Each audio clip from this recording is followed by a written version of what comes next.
우리 다음 주가 설날 연휴가 시작되는데 혹시 설날 연휴 때 나는 지방에 내려가서 주일날 못 나와요 하시는 분 계세요? 손 들어 보실래요? 고향이 없어요? 어떻게 된 거지? 안 가시나 보네. 거의 안 가시네. 물을 잘못 물었나? 다음 주에 여행 가시는 사실은 오늘 아마겟돈 유명한 그걸 하려고 했는데 너무 길어서 다음 주에 할 거니까 알아서들 하세요.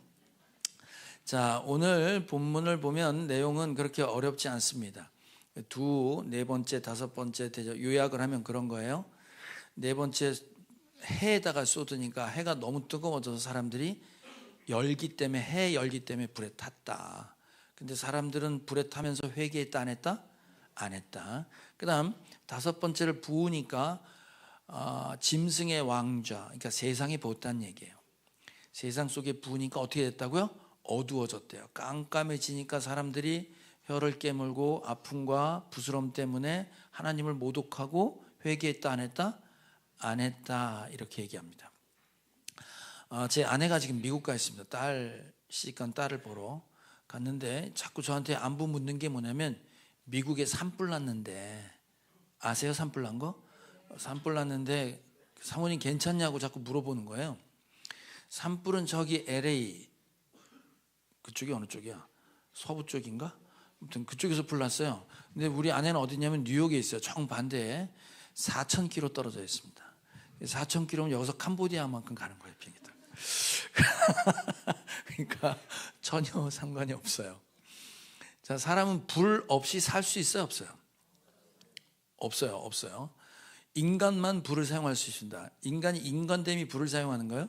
최초로 가인과 아벨의 제사 가운데 불로 번제를 드린 그런 정황이 있고, 또 노아도 첫 제사를 드릴 때 불로 번제를 드렸습니다. 하나님은 불기둥 구름기둥으로 인도하셨고, 모세를 부를 때도 떨기나무 불 가운데로 인도하셨어요. 그죠? 불은 우리한테 매우 소중하게 성경은 기록하고 있는데, 놀랍게도 그 하나님이 허락하신 유익한 불이 산불이 나면 재앙이 되는 거예요. 그죠?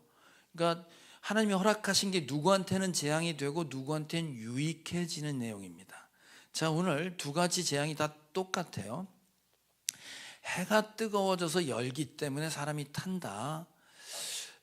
요즘 우리나라도 점점 뜨거워지고 있는 거 느끼세요? 네, 이제 여름에 에어컨 없으면 살기 어려운 시대가 됐습니다. 그죠? 이번에 캄보디아 가면 제일 관건이 사역이 어려운 게 뭐냐면 더위예요. 그러니까 캄보디아가 제일 시원한 날짜를 잡은 게 2월 달이었어요. 왜 그러냐면 우리 스태프들이 힘들까 봐. 그런데 이 제일 시원할 때가 한낮에 더위가 30도가 넘어가요. 거기가 캄보디아가. 문제는 뭐냐면 초등학교에 가서 하는데 그 초등학교는 교실이 5개가 있는데 선풍기가 없습니다. 강당도 없어요. 그래서 텐트를 큰 거를 쳐서 강당을 쓰는 거예요. 근데 그 강당 텐트는 벽이 없는 텐트고 에어컨이 없습니다. 그러니까 30도 더위에 아침부터 저녁 때까지를 바깥에서 더위에 노출돼서 사역해야 되는 거예요. 제일 관건은 뭐냐면 더위 먹냐 안 먹냐 이겁니다. 숙소 게스트하우스에는 에어컨이 있답니다. 그러니까 저녁엔 춥고 에어컨 틀어놓고 낮엔 또 뜨거운 그거 여러분 기도해 주셔야 돼요. 근데 캄보디아 애들은 그 더위가 시원할 때예요. 그때가 제일 시원할 때. 걔네들은 시원한데 우리는 쪄 죽는 거지. 똑같은 더위가 누구한테는 해가 되고 누구한테는 안 됩니다. 왜 해가 뜨거운 걸 자꾸 성경에서 얘기하냐면 우리나라 조금씩 뜨거워지긴 하지만 성경을 받아 읽었던 중동 그 당시에는 이 이스라엘 땅에는 광야 사막이라는 게 있어요. 우리는 한여름에 더우면 그늘로 가고 물속으로 들어가면 되잖아요. 근데 광야나 사막엔 그늘도 없고 나무도 없고 물도 없어요. 근데 뜨거운 햇빛이 내려쬐는데 거기에 노출되어 있으면 사람이 타 죽는 거예요. 그만큼 더위가 무서웠단 말이에요. 그래서 성경에는 하나님이 우리를 보호하고 지키신다는 개념 속에 해 뜨거움으로부터 우리를 지키시는 하나님, 이런 게 굉장히 많아요. 자, 우리 한번 읽었었는데 계시록 7장에도 이런 말이 나옵니다. 한번 읽어볼까요? 시작. 그러므로 그들은 하나님의 보좌 앞에 있고 하나님의 성전에서 밤낮 그분을 섬기고 있습니다. 그리고 그 보좌에 앉으신 분이 그들을 덮는 장막이 되어 주실 것입니다. 그들은 다시는 줄이지 않고 목마르지도 않고 해나 그 밖에 어떤 열도 그들 위에 괴롭게 내려쬐지 않을 것입니다. 계시록 하늘 보좌에 있는 구원받은 우리들 14만 4천의 상태를 얘기하는데 뭐냐면 하나님이 우리의 장막, 텐트, 그늘이 되어주셔서 해가 내리쬐는 것을 지키고 열기에도 지켜주신다, 이런 말이 나와요. 이 말은 당시, 지금도 마찬가지 그 지역의 해의 뜨거움으로부터 보호해 주신다 이 말이지. 그래서 이스라엘을 구원할 때 한여름에 광야를 지나갈 때 한낮에 구름으로 햇빛을 가려주셨어요. 자, 시편 105편 시작. 그는 구름을 펼치셔서 덮개로 삼으시고 불로 밤길을 밝혀주셨습니다. 밤엔 추우니까 불로 따뜻하게 해주고 낮엔 너무 뜨거우니까 구름으로 햇빛을 막아주셔서 보호하고 지키셨다 이 말이죠. 자, 그러니까 지금 네 번째 재앙은 뭐냐면 해가 뜨거워서 그 뜨거운데 사람이 막 불에 타서 죽게 되더라 이 말입니다. 자, 그러면 여러분 한번 보세요. 여러분이 어딜 지나가다가 해가 너무 뜨거워갖고 숨을 쉴 수도 없고 죽을 것 같아. 그러면 여러분은 무슨 생각이 드실 것 같아요? 생각을 해봐요. 여러분이 지나가다가 갑자기 뜨거워져갖고 미치겠는 거야. 그럼 어떤 생각을 하실 것 같아요? 아이스크림? 죽을 것 같다니까? 죽을 것 같으면 누구 생각해야 돼요, 여러분? 여기 교회지? 아니, 여러분 죽을 것 같으면 누굴 찾아야 돼, 지금? 목사님? 하나님 찾잖아요. 맞아요, 안 맞아요? 아, 뜨거워. 그러면 주님 왜 이러시지? 주님 뜨거워요, 살려주세요. 이렇게 자동으로 나오죠? 잘 모르는구나. 여기 아직 뜨거운 맛을 못 봤구나. 그런데 이 사람들은 지금 회개한다 안 한다? 안 한다 그랬어요. 오히려 하나님 모독하고 회개하지 않는다는 거예요. 우린 뜨거우면 이거 왜 이러지? 하고 주님을 생각하는데 이 사람들 생각한다 안 한다? 못 한다는 거예요. 자, 왜 그런가? 이제 다섯 번째 대접 재앙에서 더 확실하게 얘기해 주는데, 짐승의 왕좌 보좌에 하나님이 대접을 쏟으니까 어두워졌다는 거예요. 어두워졌다는 거는 우리 출애굽할 때 그 10가지 재앙 중에 9번째가 있습니다. 강이 피가 되고 개구리가 나오고 이가 나오고 팔이 나오고 그다음에 소가 가축이 죽고 몸에 독종 종기가 나고 그다음에 우박 쏟아지고 메뚜기가 와서 싹 쓸고 가고 그다음에 어둠이 와요. 어둠이 와서 한치 앞을 못 봐서 사람들이 움직이지도 못하고 고통스러워했다가 9번째 재앙이에요. 그 출애굽의 9번째 재앙을 지금 똑같이 여기다 지금 하고 있는 거예요. 자, 그래서 어둠이 내려오니까 깜깜하면, 자, 여러분, 우리 이제 성도 중에 앞을 못 보시는 분도 한 분 계시단 말이에요. 여러분, 만약에 오늘 축도 끝나고 나가는데 앞이 안 보인다, 여러분이 만약에, 그럼 집에 갈 수 있을 것 같아, 없을 것 같아? 없어. 못 갈걸? 도와줄 사람이 아무도 없는 거야. 전부 다 안 보이니까 동시에. 그럼 집에 가기가 쉽지 않아요. 내 차를 찾을 수도 없고 내려가기도 쉽지 않을 계단 타고. 그럼 여러분, 앞이 안 보이면 어디가 다칠 것 같아? 네? 그렇죠?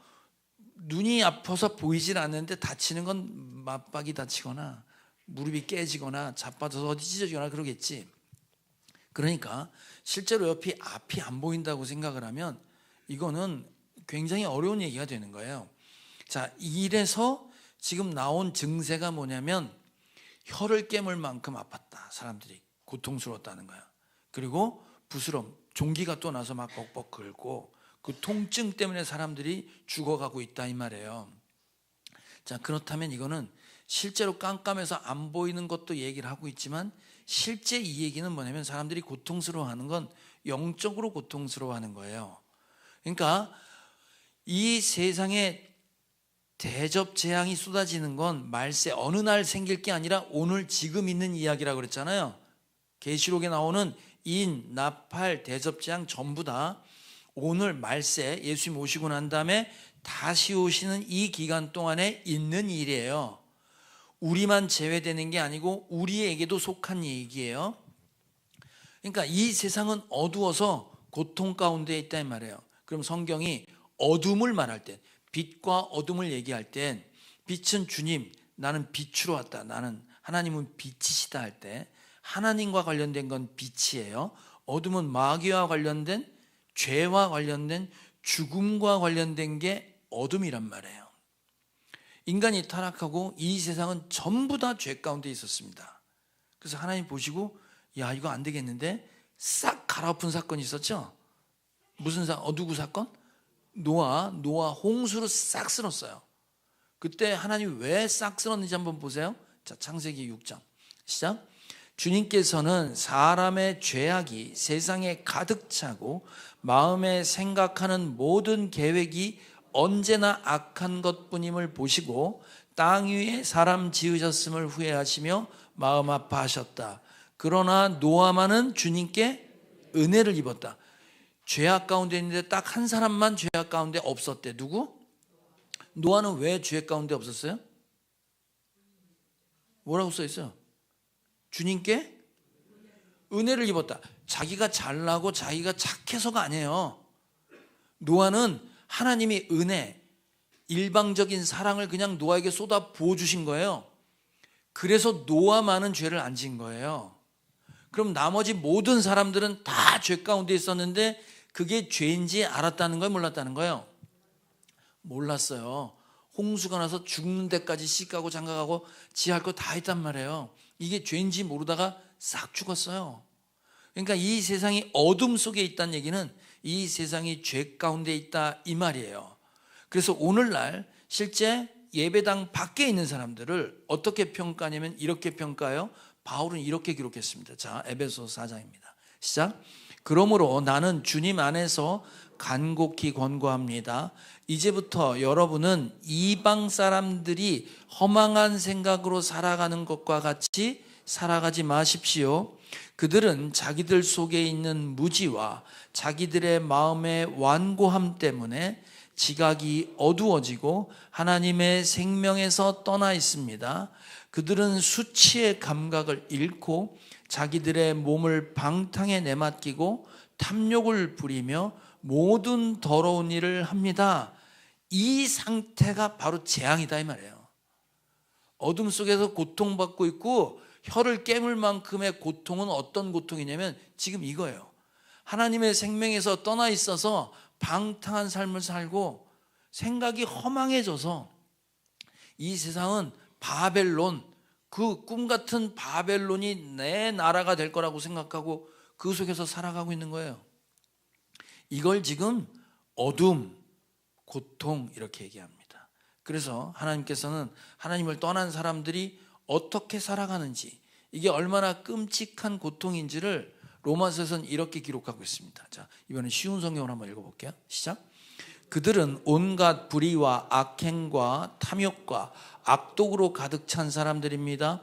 또한 시기와 살인과 다툼과 속임과 적의로 가득 찼으며 남에 대해 말하기를 좋아하고 남을 비방하고 하나님을 미워하며 거만하고 건방지며 뽐내기를 잘합니다.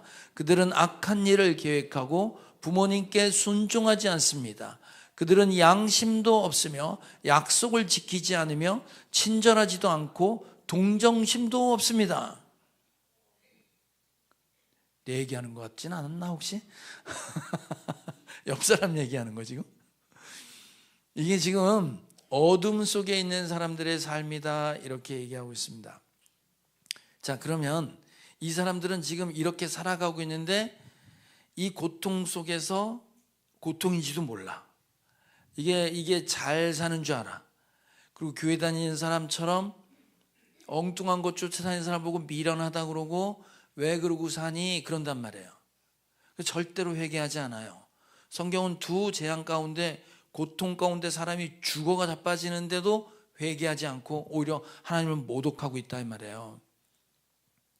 그러면 도대체 이 세상 사람들과 우리는 무슨 차이가 있길래 우리는 누군가 아프고 누군가 힘들면 오 주님 하고 주님을 찾고 혹시 내가 하나님 앞에 잘못 서지 않았나 회개하는데 세상 사람들은 아예 그 생각도 못하고 산다는 거예요. 자, 뭐 때문에 그러냐면 이래서 그러는 거예요. 자, 고린도전서 2장입니다. 시작. 그러나 자연에 속한 사람은 하나님의 영에 속한 일들을 받아들이지 아니합니다. 그런 사람에게는 이런 일들이 어리석은 일이며 그는 이런 일들을 이해할 수 없습니다. 이런 일들은 영적으로만 분별되기 때문입니다. 하나님의 영이 있는 사람만 하나님과 관계된 일을 생각하고 거기에 대해서 느낄 수 있어요. 근데 하나님의 영이 없는 사람은 절대로 그걸 모른다 이 말이에요. 이해할 수도 없고 분별되지도 않아요. 그러니까 하나님 얘기하면 우습게 보이는 거예요.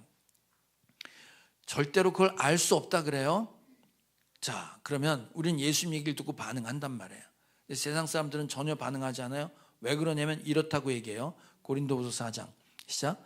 그들의 경우를 두고 말하면 이 세상의 신이 믿지 않는 자들의 마음을 어둡게 하여서 하나님의 형상이신 그리스도의 영광을 선포하는 복음의 빛을 보지 못하게 한 것입니다. 예, 예수님 얘기해도 예수님을 직접 보고도 믿지 않습니다. 예, 믿지 않아요. 그러니까 여러분 생각해 보세요. 저 예수 안 믿을 때 누가 예수님 얘기하면 아예 들리지 않았어요. 들리지 않아요. 누가 지나가다가 예수 믿으세요 그러면 너나 잘해 하고 신경도 안 써요. 무관심하고 관심도 안 갖습니다. 나만 그랬어요? 그렇잖아요. 절대로 모른다고 되어 있어요. 왜? 세상 신이 들리지 못하게, 빛을 못 보게, 귀도 막고 눈도 막았어요. 그래서 예수님이 제자들을 불러놓고 하나님 나라를 설명을 해주시는데 하나님 나라의 눈에 안 보이잖아요. 그래서 저 천상에 있는 것들을 지상의 것으로 설명하는 걸 비유라고 그래요.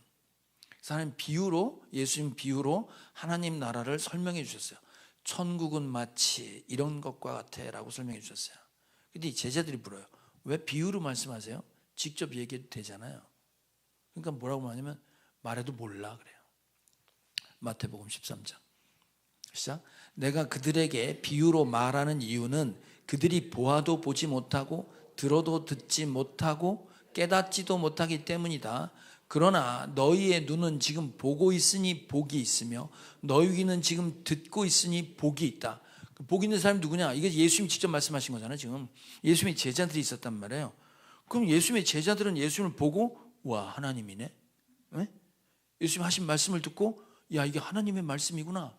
이렇게 들렸고 이렇게 보였단 말이에요. 근데 그 사람들 뺀 나머지는 예수님을 이단으로 취급했단 말이에요. 신성 모독하는 미친놈으로 생각했단 말이에요.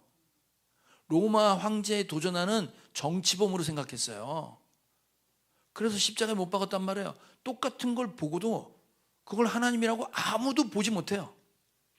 그 예수님의 얘기를 직강으로 직접 들은 사람들도 그게 하나님의 말씀인지 몰랐단 말이에요. 봐도 보이지 않고 들어도 들리지 않는 거예요. 예수 안 믿는 사람한테 예수님 얘기해 보세요. 안 들려요. 절대로 안 들립니다. 자, 그러니 보세요. 우리가 예수를 믿는 것은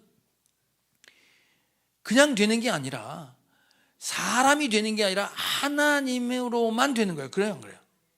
하나님으로만 되는 거예요. 그래서 하나님을 믿는다고 할 때 사람의 설득을 하거나 뭔가를 보여줘서 되는 게 아니에요. 자, 여러분 세례 받을 때 고백하는 사람한테 세례를 줘요. 예수 믿는다고. 그럼 뭐라고 고백하는 사람한테 세례를 주냐면 예수님은 하나님이시며 예수님 나의 구원자이십니다. 이렇게 고백하는 사람에게 세례를 줘요. 그러면 주는 그리스도시요 살아계신 하나님의 아들입니다. 이게 당신은 구원자며 당신은 하나님입니다. 이런 고백이거든요. 이 고백을 최초로 누가 했죠? 베드로가 했잖아요. 베드로가 넌 날 누구라고 생각하니? 그죠? 자, 그랬더니 베드로가 그런 고백을 했어요. 예수님 뭐라고 말씀하는지 한번 들어봐요. 자, 마태복음 16장입니다. 마태복음 16장 같이 읽어요. 시작. 시몬 베드로가 대답하였다. 선생님은 살아계신 하나님의 아들 그리스도이십니다. 예수께서 그에게 말씀하셨다. 시몬 바 요나야, 너는 복이 있다. 너에게 이것을 알려주신 분은 사람이 아니라 하늘에 계신 나의 아버지시다. 그렇게 고백을 본인이 했는데, 넌 그거 어떻게 알았니? 사람으로 가르쳐서 안 된다는 거죠.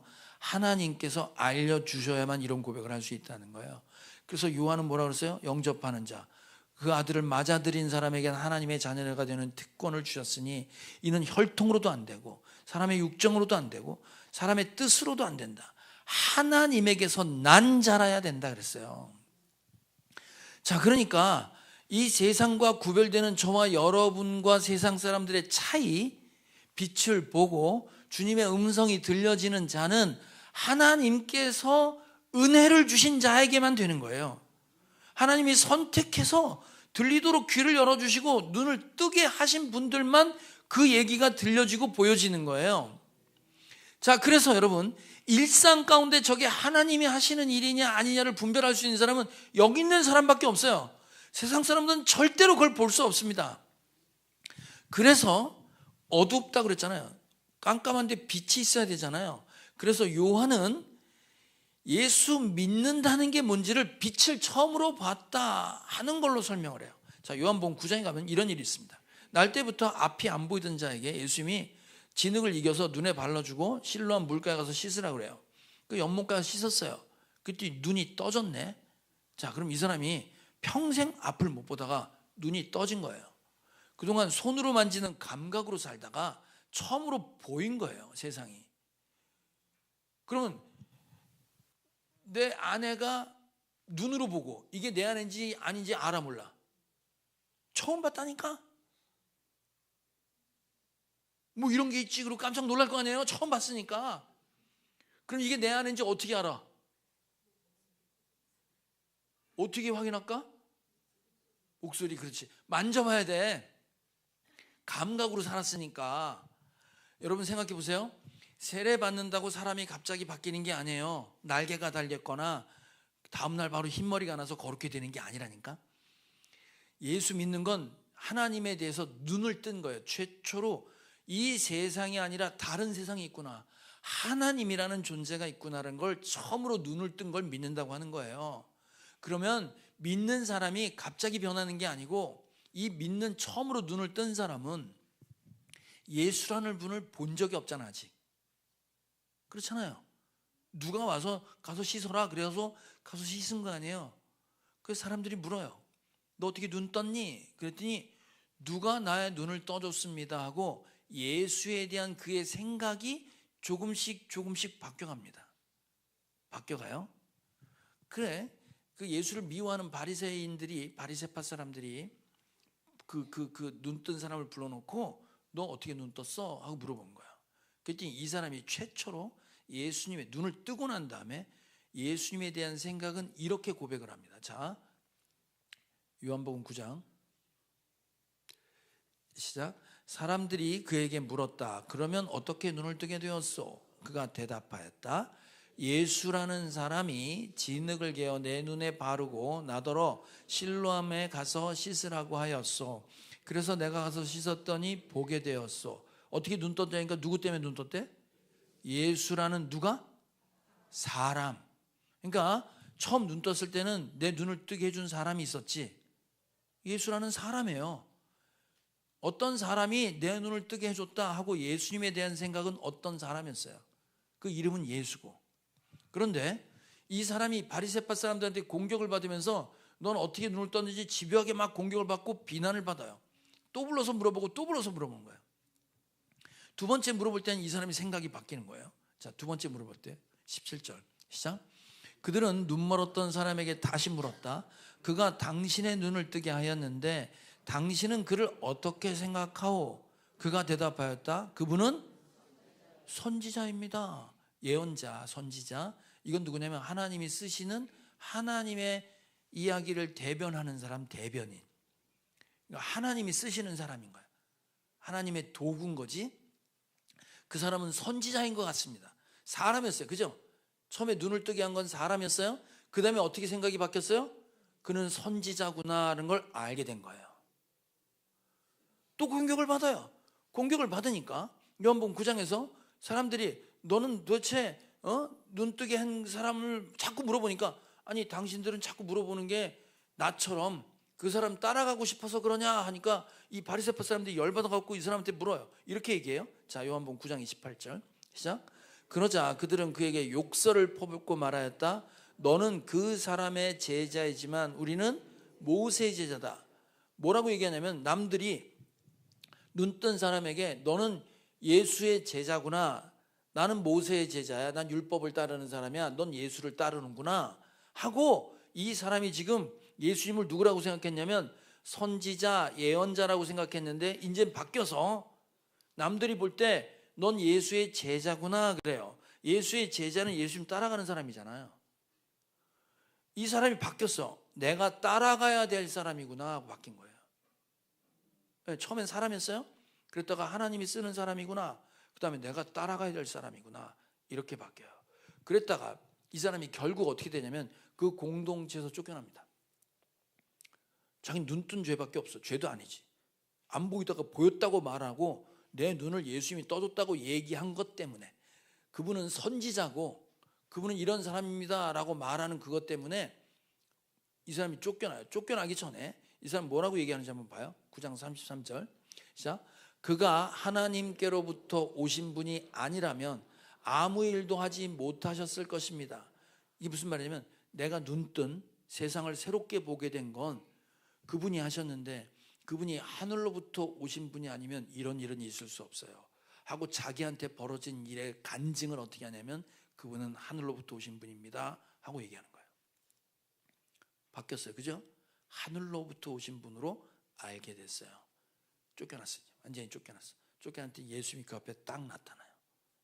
자, 나타나서 이렇게 물어요. 자, 요한복음 9장 35절 시작. 바리새파 사람들이 그 사람을 내쫓았다는 말을 예수께서 들으시고 그를 만나서 물으셨다. 네가 인자를 믿느냐? 그는 주님 내가 믿습니다 하고 말하고서 예수께 엎드려 절하였다. 예수께서 또 말씀하셨다. 나는 이 세상을 심판하러 왔다. 못 보는 사람을 보게 하고 보는 사람은 못 보게 하려는 것이다. 자, 여러분 보세요. 이게 지금 무슨 말인지 아시겠죠? 마지막에 예수님 쫓겨나고 난 다음에 네가 인자를 믿느냐, 네가 구원자를 믿냐인 거야. 다 읽진 않았는데 내가 그가 누군지 몰라요. 그러니까 예수님이 내가 바로 그다 그래요. 그러니까 뭐라 그래? 무릎 꿇고 엎어져서 내가 예수님을 믿습니다 하는 거예요 지금. 그러니까 신앙의 여정을 생각해 보면 처음으로 눈을 뜰 땐 예수가 그냥 나를 도와준 사람, 그랬다가 선지자, 그리고 그를 따라야 될 사람, 그 다음 하늘로부터 온 자, 그리고 그는 하나님이며 구원자, 이렇게 바뀌어요. 이렇게 바뀌어서 그는 결국 내가 믿습니다 하는 진짜 믿음의 고백을 그때 가서 한단 말이에요. 그러면 여러분은 지금 내가 눈을 떠서 새로운 세상, 영적인 세상, 영원한 하나님의 나라가 있다는 걸 알면 여러분도 그런 변화가 생겨야 되는데, 그 변화가 어떻게 생겼냐면 공격받을 때였어요. 그 예수를 모함하려는 사람 앞에 서서 예수님은 하나님이세요, 예수님은 그 고백 때문에 고난받고 쫓겨납니다. 쫓겨나고 고난받으면서 그가 누군지를 자기 확신으로 분명히 알게 돼요. 무슨 말이냐면, 그냥 생기는 게 아니라 여러분이 예수님을 알기 위해선 이런 핍박과 이런 고난이 있냐 이 말이에요. 혹시 여러분 불러다가 네가 믿는 예수가 그건 거짓말이야, 그는 하나님 아니야, 이런 공격 혹시 받아보셨어요? 전도하면 가끔 그런 얘기 듣지. 네가 믿는 건 짝퉁이야, 신은 여러 가지야, 꼭 그것만이야? 이렇게 묻는 논쟁거리는 있을 수 있는데, 여러분 안 믿는 사람하고 논쟁하지 마세요. 들어도 들리지 않고요, 보여줘도 안 봐요. 세상이 부서지고 깨져도 안 되는 거예요. 자, 그래서 여러분 지금 요한복음에 나와 있는 것처럼 사람이 변화되는 건 그렇게 하나씩 고난 가운데 하나님을 알게 되는 거예요. 핍박 가운데 알게 되는 거예요. 그런 논쟁이 없으니까 주님께서 우리에게 주시는 게 뭐냐면 고난이라는 거야. 우리는 어떤 생각을 하냐면, 예수를 믿게 하는 건 말이죠, 어떤 큰 일을 벌리면 믿을 거라고 생각해요. 내가 갑자기 큰 부자가 되거나 내가 병이 갑자기 그냥 완치가 되거나 내가 높은 자리에 올라가서 1등을 하거나 내가 부자가 되는 걸 통해서 내가 복음을 전하면 이 사람이 믿을 거라고 생각을 하잖아요. 혹은 또 이 자리에 계신 분들 중에는 내가 그 정도 돼야 예수를 전할 수 있다고 생각하시는 분 계시잖아요. 아니에요. 성경은 절대로 그렇게 얘기하지 않습니다. 여러분, 성경에 보면 무슨 얘기가 나오냐면 부자와 거지 두 사람이 살았어요. 부자는 매일같이 잔치를 벌입니다. 근데 거지 한 명이 와서 거기 떨어진 부스러기 먹다가 부자도 죽고 거지 나사로도 죽었어요. 둘 다 죽었어요. 그런데 부자는 어디 갔다고? 지옥 갔어요. 어떻게 하세요? 거지는 천국 갔어요. 아브라함 품에 안겼어요. 자, 이 성경 얘기는 돈 많은 사람은 지옥 간다 이 얘기 아니에요. 이 얘기 아니에요. 그래서 부자가 죽고 난 다음에 지옥 갔어요. 끔찍한 거야. 그러고 나서 생각해 보니까 막 목이 말라서 죽겠는 거야. 나사로한테 물 한 방울만 주세요. 그랬더니 우린 구렁텅이가 있어서 절대로 여기서 못 넘어와. 그러니까 이 사람이 무슨 얘기를 하냐면 이렇게 얘기해. 땅에 내 형제 5명이 있다 이거야. 얘네들 다 지옥 가게 생겼네 보니까. 뭐 때문에 천국 갔다는 얘기는 그 성경 구절에 없어요. 그런데 부자가 알아요. 이렇게 살다간 내 형제 5명이 다 지옥 가게 생겼네. 그래서 뭐라고 부탁을 하냐면 이렇게 부탁을 해요. 나사로 죽었잖아요. 같이 장사 치렀단 말이야. 나사로를 살려서 보내주세요. 그리고 니네 형이 전하는 말이다. 니네 그렇게 살단 지옥 가니까 그렇게 살지 마라 라고 전해달라고 그래요. 예? 영혼 구원하려고 하는 얘기예요. 자기 형제들. 그랬더니 하나님께서 뭐라고 하시는지 잘 들어보세요. 자, 누가복음입니다. 누가복음 16장 같이 읽어요. 시작. 나는 형제가 5이나 있습니다. 제발 나사로가 가서 그들에게 경고하여 그들만은 고통받는 이곳에 오지 않게 하여 주십시오. 그러나 아브라함이 말하였다. 그들에게는 모세와 예언자들이 있으니 그들의 말을 들어야 한다. 부자는 대답하였다. 아닙니다. 아브라함 조상님, 죽은 사람들 가운데서 누가 살아나서 그들에게로 가야만 그들이 회개할 것입니다. 아브라함이 그에게 대답하였다. 그들이 모세와 예언자들의 말을 듣지 않는다면 죽은 사람들 가운데서 누가 살아난다고 해도 그들은 믿지 않을 것이다. 여러분, 죽은 자가 살아나서 얘기하면 믿을 것 같으죠? 아니라는 거예요. 아니라는 거예요. 안 믿는다는 거예요. 이거보다 더 큰 일이 벌어져도요, 안 믿어요. 해가 깨져도 안 믿어요. 안 믿어요. 이게 지금 성경이 말하는 거예요. 그럼 뭐라고 지금 말씀하신지 아세요? 모세와 예언자들의 말을 들어야 될 것이다. 여기서 모세와 예언자는 성경 말하는 거예요. 구약 성경. 성경이 말하는 하나님의 백성이 되지 않고는 천국 갈 수 없다는 얘기를, 그 얘기를 들어서만이 구원받는 거지, 아무리 뭘 보여주고 기적이 일어난다고 사람들이 믿는 게 아니야, 이렇게 얘기하는 거예요.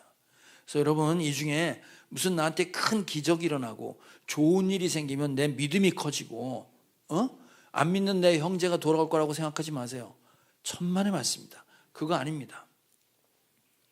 그러면 우리가 주님을 점점 더 깊이 알아가는 그 단계 속에서는 무슨 일 때문에? 박해와 고난 때문인 거예요. 그래서 아까 얘기한 대로 누군가 여러분한테 그렇게 공격을 하고 여러분 내쫓지 않아요. 그러나 우리는 지금 어떤 고난 가운데 있냐면, 여러분이 만약에 해가 깨지거나 내 집안이 깨지거나 어두워져 한치 앞을 못 보는 상황이 되면 여러분 생각을 해요, 안 해요? 하나님 생각해, 안 해? 생각을 하지. 어떤 생각을 해요? 왜 그러세요, 주님? 왜 나한테만 이러세요? 이런 생각 해요, 안 해요? 안 했어요? 곧 하게 될지어다. 생각하시죠? 이 치열한 싸움을 하셔야 돼요. 주님, 나한테 왜 그러십니까?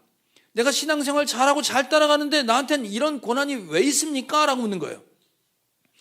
이 치열한 대답의 결론을 얻으셔야 여러분이 주님이 누군지를 알아간다 이 말이에요. 제 얘기 좀 할게요. 제 얘기 좀. 아시는 분 그냥 듣고 계세요. 저는 IMF 때 쫄딱 망했어요.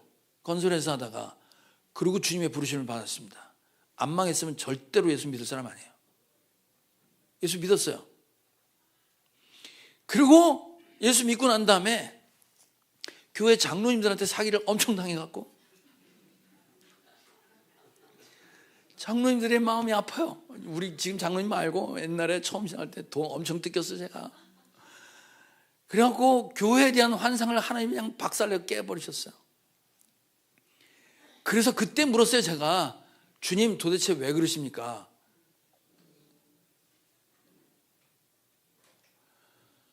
그리고 제가 신학을 할 때, 궁금해서 신학을 할 때 제가 건설을 다시 했거든. 노가다를 다시 했는데 노가다 현장에서 저 2층 저 위에서 망치질 하던 놈이 중한마로다가 내려치다가 한마자루가 빠졌어. 그래서 그 한마가 그 망치 덩어리가 쇳덩어리가 내 뒤통수로 날라왔다고. 맞았을까 안 맞았을까? 맞았으면 여기 서 있겠어 내가 지금? 묘지에 묻혔지. 하나님이 어떻게 보여주셨냐면 그 망치자루가 앞에서 날라오는 걸로 보여주셨어요. 슬로우 비디오로. 그래서 확 피했단 말이에요. 피했는데 얼마나 빨리 피했는지 일주일 동안 목을 못 세웠어 내가. 피했는데 망치가 이렇게 지나갔어요. 제가 처음으로 보는 환상이에요. 망치에 맞아 죽을 뻔했어요. 그러고 난 다음에 제가 신학교 입학원서 내고 땡땡이 치다가 다시 갔어요. 그 하나님이 그렇게 신학을 하게 하셨어요. 제가 전도사가 될 때 다시 회사를 해서 그 하나님 때가 있다고 그래서 때 믿는 사우나 했지 뭐야. 찜질방 했다가 지금도 그 찜질방이 있어요. 그 21억짜리예요. 그거 털고 나왔어요 제가. 그때 다시 건설업을 하고 돈을 모았는데 거기서 손 들고 나오게 했어요. 망해서. 그래서 우리 누나 내 여동생 거기 집 저기 담보 다 집어넣었던 거 다 털렸어요. 그때부터 사역하기 시작했어요. 전도사 사역을. 제가 개척할 때 제가 섬기던 교회 목사님한테 쫓겨났어요. 온갖 누명을 쓰고. 그래서 아무것도 못하는 엉망진창이 됐을 때 우리 양장로님 저한테 쫓아와서 교회 시작하자고 하신 분이에요. 나쁜 사람이에요. 그래갖고 교회가 시작됐지 뭐야. 그 쫓겨나는 바람에 교회가 시작됐어요. 잘 들어보세요. 그래서 그때 전도사 때 개척을 했단 말이에요. 목사가 될 때 어떤 일이 벌어졌냐면 옛날에 건설업 할 때 세금 계산서 가라로 막 써준 거 있어. 그 세무조사에 걸려갖고 업자 하나가 날 찾아와서 내가 목사가 되려고 할 때 목사님이 그 가짜로 써줬잖아요. 그 목사님이 가짜로 써준 걸 법원에 가서 증언을 해달라는 거야. 그러고 어떻게 그걸 그래서 법원에 가서 선서했는데 네 직업이 뭐냐고 물어봐서 목사요. 그리고 저거 다 가짜로 내가 만든 거예요. 근데 저 융자 받으려고 했는데 융자 안 받았어요. 그래서 안 썼어요. 그래서 저 사람은 세금 안 내야 돼요.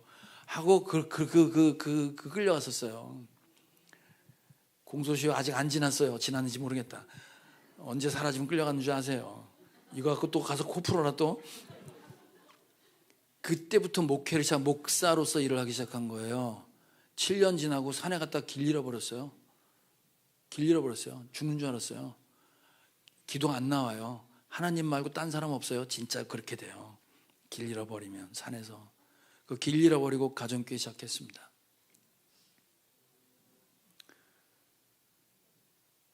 뇌경색이 왔잖아요. 핏줄이 막혔어요. 그래서 뇌가 정상이 되지 않아서 마비가 왔었다고요. 그때 내가 관계가 막혔다는 걸 알았어요.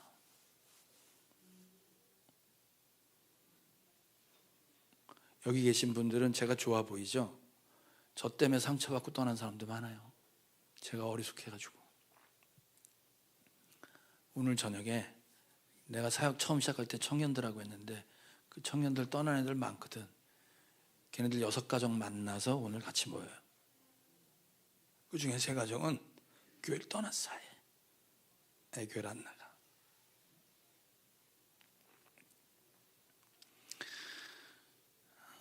지난주에 간증한 자매는 우울증으로 약을 먹었습니다. 네?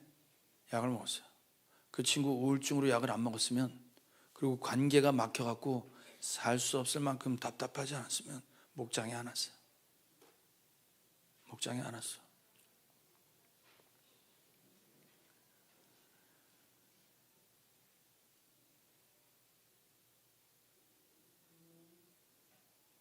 아까 소개했던 그 자매, 은경 자매는 그 윤빈이라는 형제가 맨날 술 먹고 우울증 약에 공황장애 걸린 애가 갈군 거야. 맨날 상사가 갈궜어요. 근데 그 친구가 교회 갔다가 사람이 확 바뀐 거지.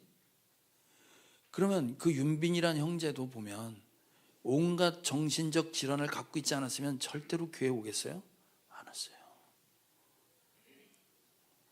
여러분, 이렇게 우리에게 있는 재앙 혹은 아프다, 힘들다 라는 거가 시간 지나고 보면 그것 때문에 내가 하나님을 더 알게 됐고요, 그것 때문에 생각할 수 있었고요, 그것 때문에 교회에 대한 교회를 할 수 있었어요. 그게 누구에겐 재앙인데 누구에겐, 우리에겐 재앙이 아닌 거예요. 그게 은혜라고 하는 거예요. 그게 이번에 캄보디아 다른 교회 성도가 부부가 같이 가요. 우리 교회 성도였다가 시집간 자매. 우리 교회 왔을 때 진짜 시체처럼 왔어요. 얼굴 시커매가지고 곧 죽어도 괜찮을 만큼 끔찍한 모습으로 왔다가 그 친구 여기서 변화되고 여기서 소개해서 시집가가지고 그 남편 따라서 딴 교회 갔어요. 그 남편 하는 직업이 뭐냐면 페인트공이에요. 여기 페인트공 내가 줄에 쓰고 여기 한번 칠해줬어요. 이번에 캄보디아 같이 가요. 그 부부가 그 자매는 영화 유아애들 봐준다고 가고, 그 남편은 지금 그 거기에 있는 교회, 캄보디아 이종호 선교사님 세운 교회 페인트 칠해주러 가요.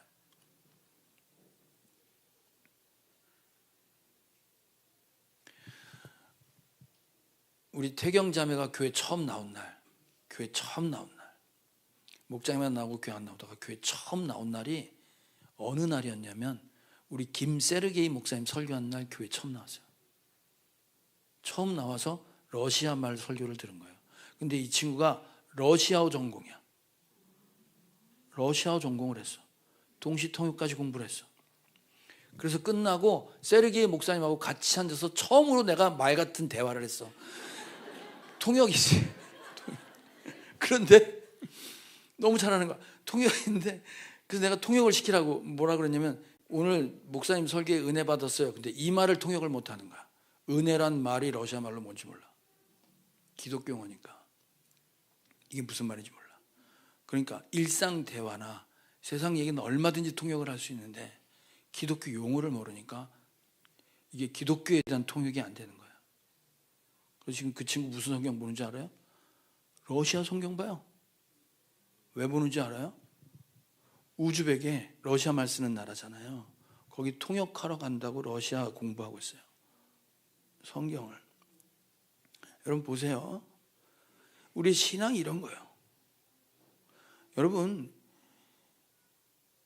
여기 지금 교회 나오시는 분 겉으로 봐선 아무리 뭐 공부를 많이 했고 직업이 좋아도요, 안을 들여다보잖아요. 전부 모질이고요. 전부 어딘가 고장난 사람들이에요. 그래서 왔어요. 아니에요? 맞잖아요.